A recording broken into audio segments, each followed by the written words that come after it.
পরে নতুন বছর শুরু হচ্ছে, নতুন বছরে তুমি অলরেডি সুখবর দিয়ে দিয়েছো এবং সেটা একটা গ্র্যান্ড ধামাকা। আমরা অলরেডি জেনে গেছি যে শাকিব খানের সাথে তোমাকে দেখা যাবে, একটু বলো এই অফারটা। দেখা যাবে না, মানে আমি ওনার কাজে, আমি ওনার সাথে শেয়ার করছি, আমি ওনার সাথে কোনোভাবেই সিন নেই, একই ছবিতে। হ্যাঁ, বলো। কি বলবো, একটা অন্যরকম এক্সপিরিয়েন্স। বাংলাদেশ যাচ্ছি, খুব তাড়াতাড়ি কাজ করবো। অফারটা কিভাবে এলো? ফোন এলো হঠাৎ করে, ব্যাস আমি হ্যাঁ করলাম, দ্যাটস ইট। এই যে তুমি দুষ্টুমিটা করছো, কোথায় কোথায় ছড়িয়ে যাচ্ছে। না, ওখানে দুষ্টু ক্যারেক্টার না, একদম অন্যরকম ক্যারেক্টার, একদম অন্য। সেটা দেখেই তো মনে হয় মানুষ তোমাকে বানিয়ে দিয়েছে। হ্যাঁ, মনে হয় এই ঘটনার পরেই মনে হয় মেয়েটার প্রতি একটু দয়া মায়া হয়েছে, একটু ভালো ক্যারেক্টার দিয়েছে। তো নতুন বছরে নিজেকে কোথায় দেখছি?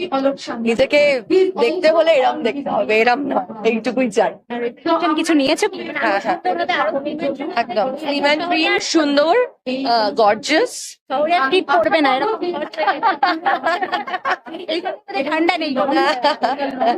Maybe maybe. তাই আরো ভালো থাকো, অ্যাডভান্স হ্যাপি নিউ ইয়ার তোমাকে। দর্শকদের কি বলবো?